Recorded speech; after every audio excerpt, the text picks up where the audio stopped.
Hello, welcome to Feminism Now. I'm Christian F. Nunes, the National President of the National Organization for Women. So we are talking to activists, leaders, and changemakers who are on the front lines of fighting for constitutional equality, economic justice, and reproductive justice and rights. And we also want to hear from you and what's on your mind. So you can do that by sending us an email at feminismnow@now.org.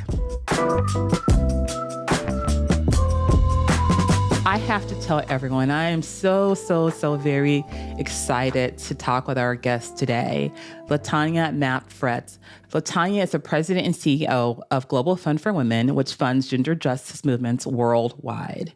Prior to that, LaTanya was executive director of the Planned Parenthood Global Division. An attorney by training, she has lived and worked in more than 15 countries across 4 continents. So you know her experience she's going to give us. It's going to be great today.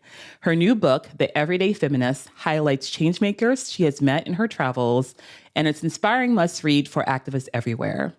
So we are so excited to welcome you today, LaTanya. Thank you for joining us on Feminism Now. Do you have anything you want to start off by just telling our audience and our listeners? Thank you, Kristen. It's such a pleasure to be able to be here with you. I think we were comrades in Washington, D.C. not too long Yes. ago, really trying to figure out how to continue to lift up issues in spite of what seems like getting slaughtered in some ways day to day.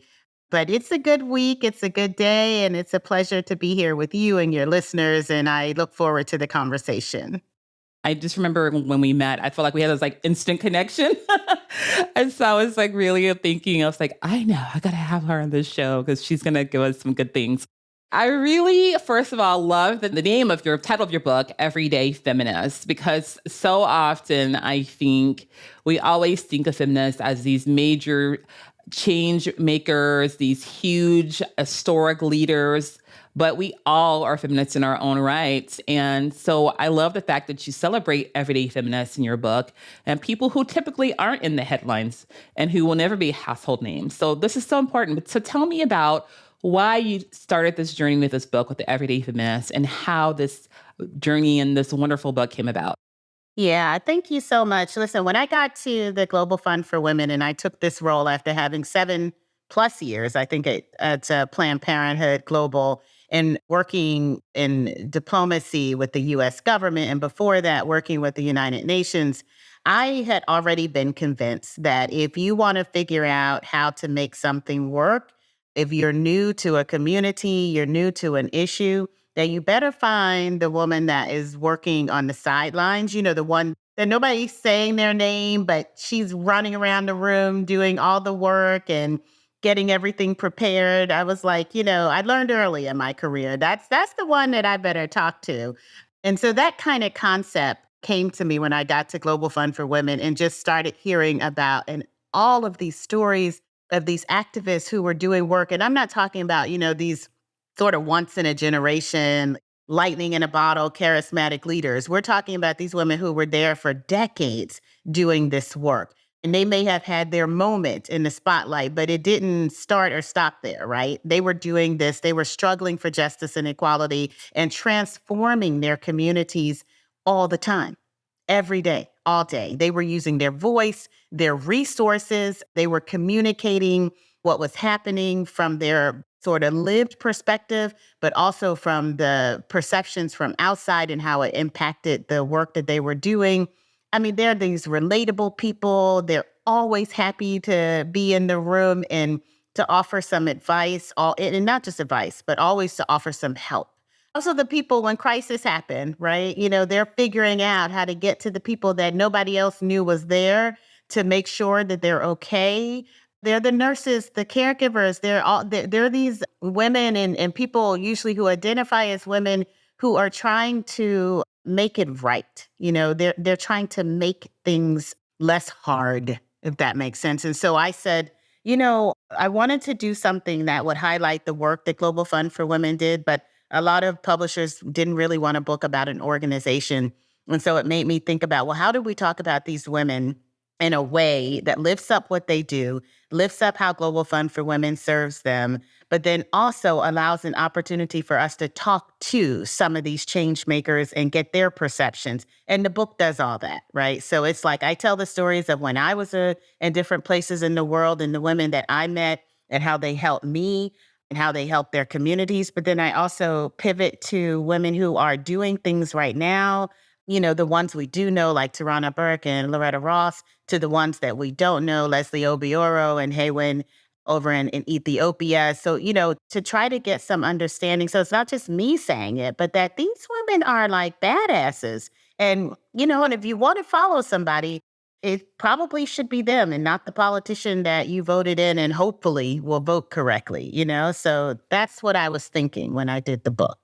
Yeah, and I love that because it really kind of goes back to that, like it takes a village mentality and thought process of like, if you really want to know what to do and how to solve a problem, talk to the community, talk to the people in the community. And a lot of times that matriarchal mothering that has been taking care of the community for so long that we often don't talk about. And they often don't consider themselves or call themselves feminists. They are surviving and they're doing what they need to do to survive and help their communities survive and thrive. So I love that you're saying, let's talk to them, let's have their conversations, and let's elevate their voices. And that's so the term feminist, by using that as the title for the book, I wanted this conversation about what is a feminist and why are you calling yourself a feminist, especially for women who are like, yeah, I'm not a feminist. I'm doing this work because, I'm moved to do it because I have to do it. This is who I am. But I did want them to know that I feel like we need to take the word back because when I look at them, that's what I think of as a feminist. And I think there's a lot of, young women in this new generation who also look to them as feminists. And that word that I grew up with, my grandmother, my mom grew up with, is what a feminist is, has died. The women we're talking about today and people who identify as women, how they're showing up in these spaces so boldly, leading movement work, driving change, growth, maintaining social movements, I don't know what else to call them, and that's why I wanted to take the word back and I don't care what side of the political aisle you're on, there's these women that's doing this stuff.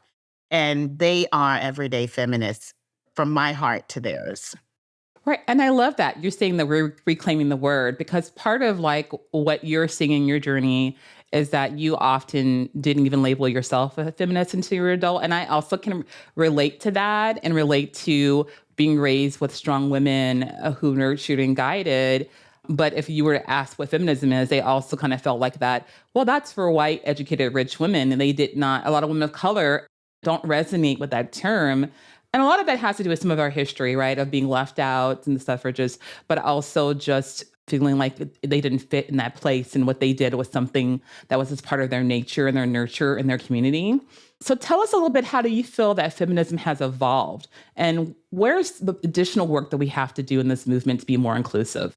I mean, that's such a great question because I think all the way back when Sojourner Truth was like, ain't I a woman? That's when it started to pivot, right? Not like in the 60s after the laws changed. I think her questioning this intersection of, being Black and a woman was the beginning of really interrogating what a feminist really is. And so for me, I think the challenge that we have is I could probably give you so many examples, but let me just stay on the safe side and just say the challenge we have is looking at women who are actually solving the social problems, the women who are interconnected with these issues. They understand the needs and the solutions at the same time because they're living them.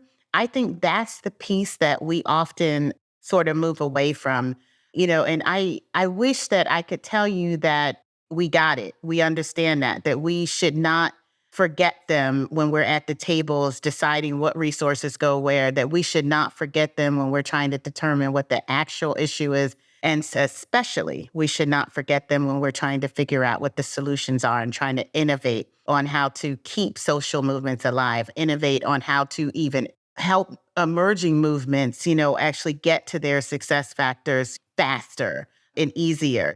I have to tell you, I don't think we're there yet, but so it's a challenge, but I think we're moving in the right direction. What do you think are the barriers that are preventing us from getting there? And just be honest. We're being unapologetic, we're being honest. We're truth tellers, I say. So we need to our listeners need to understand, Like, what are the barriers? Because in order to move forward, you have to recognize your barriers so you figure out how to overcome them or how to disrupt them, more so disrupt them than overcome them, right? So let's talk about that a little bit. Is like, what do you feel are those barriers that are preventing the feminist movement from evolving to a place where we truly should be and to be more inclusive? It's odd, but I think about things like, why didn't the block of white women vote for Hillary, who are probably identify, themselves as feminists, but didn't feel like she could run this country and instead voted for Donald Trump. I think about the big mama effect. Many of us come from communities, and I'm sure, Kristen, you and I do, where there was always a big mama. There was always someone that was doing, everything, the nursing, the cooking, the going to the deathbed of neighbors, sort of pretty much running the church, despite not being the pastor or a deacon. So that, this is the soccer mom, the teachers, everybody just counted on them to be there, to do that work. But often they weren't recognized as the leadership in that work. And so I think that those two factors are, what part of our intersectional identities do we put forward? So, like, is it more important to be white and wealthy than a woman? And that's why Donald Trump was more attractive? Is it more important for us to give credit to the minister of the church than the woman who actually did all the work for the festival, for the health outing, or whatever, So I do think it goes back a lot to sort of our cultural understanding of gender, and certainly in some communities more than other. What makes you privileged? What do you want to own about your identity, and what doesn't, right? So I think those are all issues that I feel like in the book, I really try to point to women who have multiple identities and are able to live and breathe into them in a way that helps everyone. And that's possible, right? It's possible to be many different things to many different people. And every single one of those women that are spotlighted are certainly doing that. And so I think, so when you ask the question, sort of what is the trouble, I think that we have to get to know who we are ourselves, and we have to recognize the world we want. And if, we have to face that challenge and really kind of question and interrogate, how much are we a part of the problem? And I mean that for everybody, everybody. I mean, I 110% agree with you on this, right? Because I think so often the first part we fail when we enter like social justice movements or wanting to be an activist is we have not done our own self-assessment first and our self-inventory to figure out like, why am I here? What are my issues? What are my values? How do I identify things? How was I nurtured and raised, and how is that contributing to how I'm living my life right now? And when we neglect to do that, a lot of times I think what we see is like, even as women, we are contributing to patriarchy. We're contributing to misogyny. Why? We're contributing to toxic masculinity behaviors subconsciously, right? Because it happens, it's so deeply embedded into our everyday living that we don't even recognize it sometimes. And so that's kind of what you're saying is like, why do these women vote for a misogynist who is also, I don't want to get too far into debt about talking about him, but somebody who right now is facing, multiple accounts for behavior that is not in the best interest of women or anyone.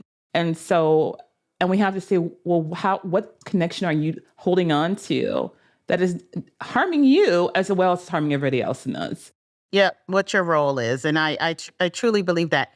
And I can safely say that there are women, lots more, who actually see their role. In the book I write about Innocent, who's, she owns a braiding salon in Nairobi. And for most people, that's like, oh, well, what does that have to do with feminist values and leading in a community? Everything. Because her offerings went beyond like beauty stylings and products, right?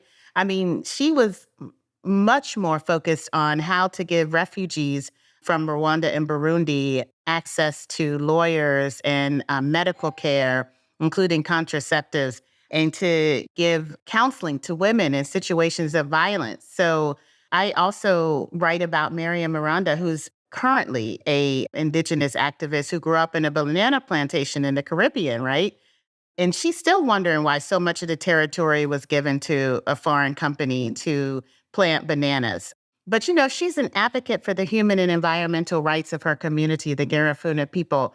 And I just love this woman because today she is now one of the premier climate justice activists in Latin America. It's like just watching her, so whatever the issue is in her community, she takes that up as her own. And she is, right there. And so I don't want to pretend like, these women that we're talking about who sometimes have a challenge with interrogating and identifying with their own part in the dysfunction of our communities are not overbalanced by women who are doing such an amazing work in their communities to make sure that the next generations are profiting our own work that, activism that we're doing today. Thank you so much for pointing that out because I think it is so important that we do acknowledge them and lift up their narratives because truly, like we're talking about in your book, The Everyday Feminists, these are the people that are creating, safe spaces and they're creating resources and access and kind of being the conduit to services and justice in some ways for people in their community. So I think it's so great that you're highlighting these stories and showing how your everyday life can be a place to encourage and uplift and support someone get what they need and be able to survive and thrive in life. So I love that so much. I want to talk a little bit more about something that comes up quite often too when we talk about feminism and being an everyday feminist, but sometimes we hear this term going back between womanists and feminists. What are your thoughts about that? In your journey with your interviews and stories, did you have any women who identified more as a womanist than a feminist? Oh, absolutely. And the term and the philosophy from the term, I love it. A lot of my colleagues in Africa, and I before I moved to San Francisco to take the role with Global Fund for Women, I worked out of Nairobi. So the headquarters for Planned Parenthood Global was based there. And so was part of those conversations on, what is a womanist and why it's so important to identify as such. And honestly, I was full in. It's to me, it's not an either or. It's like, are you Black or are you African American? It's like, you know what I mean? Right. It's the same question, right? Am I a womanist or a feminist? I'm both, and I'm leaning into both. So for me, it's been the process of sort of self-identifying and terming, coming up with some terminology around what you live and what you breathe and how you believe and how you spend your resources, honestly. I think is the important part of the womanist process that we've seen, not just in Africa, but I know also in other parts of Latin America as well. And so for me, it's very much, about that process. I also have had this privilege of watching reproductive justice, both as a term, but also as a lifestyle, come into place. I've been able to watch these amazing women who have been working on this as a process, as a way of living. And so for me, all of these terms can live together in a beautiful way and produce this tapestry that allows us to work from different angles, but still come back together to be able to identify what's the same. So for me, I don't quibble with it. I'm like, I'm a womanist when, I'm among womanists who want to identify that way. I'm a feminist when I'm among, who want to identify as feminists. And I'm all of that. And what's important to me is that we own all of that we don't let people, because I started seeing it, and, I go into it a little bit in the book with reproductive justice, right? Where people co-opt the language, but don't give credit to the people who actually went through the process to get to that language. And so I think it's important for us to, make sure if we're talking womenist, that where that comes from. We're talking reproductive justice, where does that come from? And it usually comes from, communities living at the margin that feel like their backs are against the wall and that the verbiage and the wording does not represent them. And that is another reason why I want it to be like everyday feminist. It does represent you. You are a feminist, and nobody should take that away from you because you live those values every day. You live it sometimes better than those that actually call themselves that thing.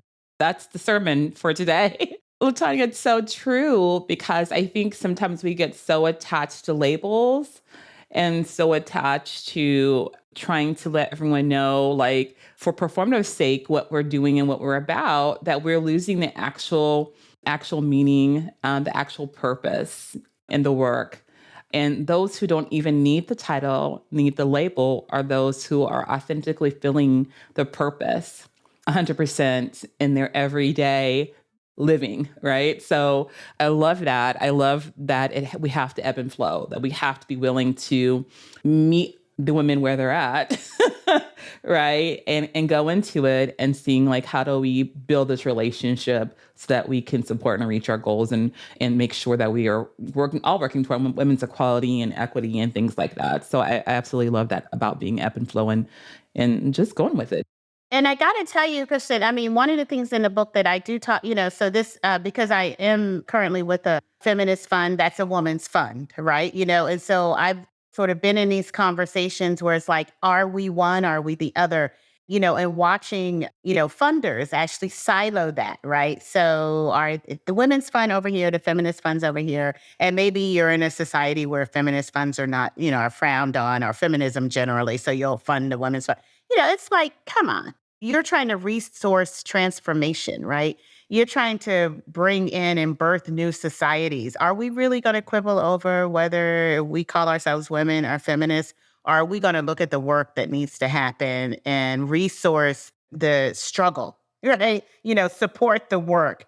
So, yeah. So for me, it's super important what you're saying, that we, are conscious of when people are trying to divide us with words, when we know what we're doing is aligned. Absolutely. And when you talk about resourcing, let's talk about resourcing, right? Because there's all this. I was reading an article, but it was talking about the amount of money that is given to philanthropic giving, but the amount of money that is like gender justice work only contributes for like less than 2%, like at 1.9%. And then if it's for a marginalized community, BIPOC, disability, LGBTQIA plus, or any marginalized community, then it decreases to even 1% of philanthropic giving. Less than one, right? Yep.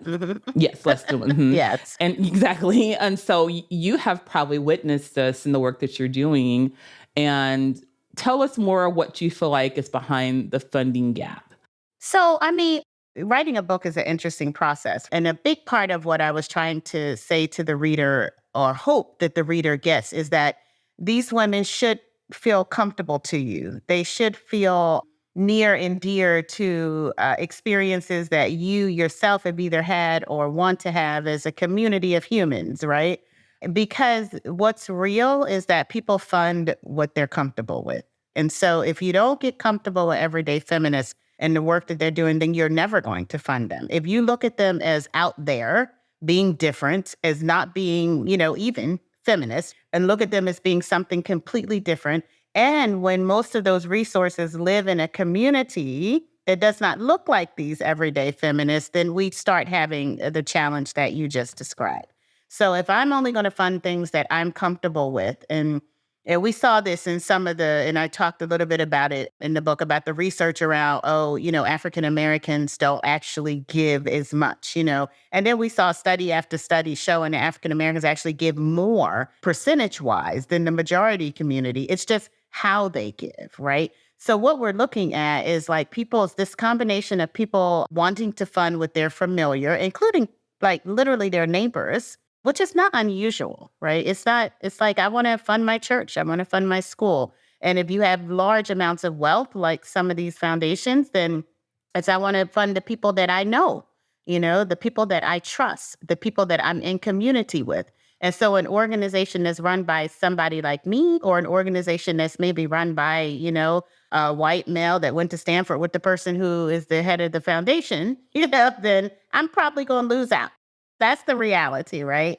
So, one of the things that I talk about is, how do we get comfortable with the work that these women are doing, because they're actually representing the kind of transformation that we need. So I'm actually asking and tasking us with getting comfortable with these women by listening to these stories, because by getting comfortable, then you can see the difference in how you fund. Then you start funding something that looks different. It's not just about your homeboy that you went to school with, that you talk to all the time, but it's more about funding those that are living in the margins and are actually experiencing the things that we want to change in our communities.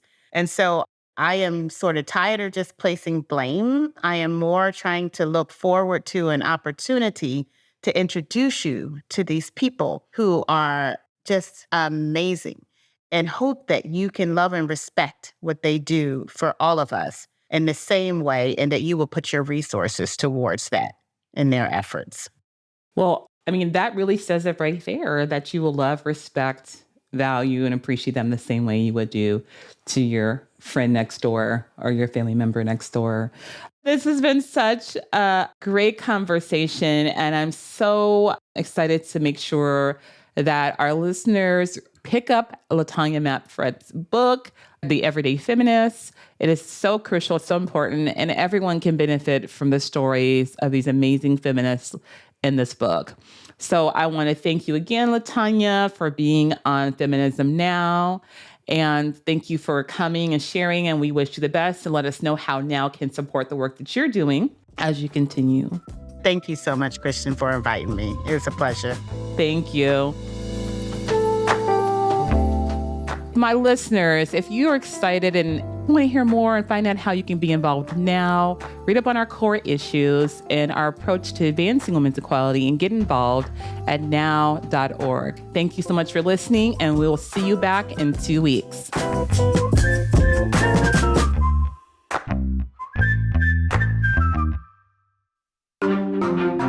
Topica.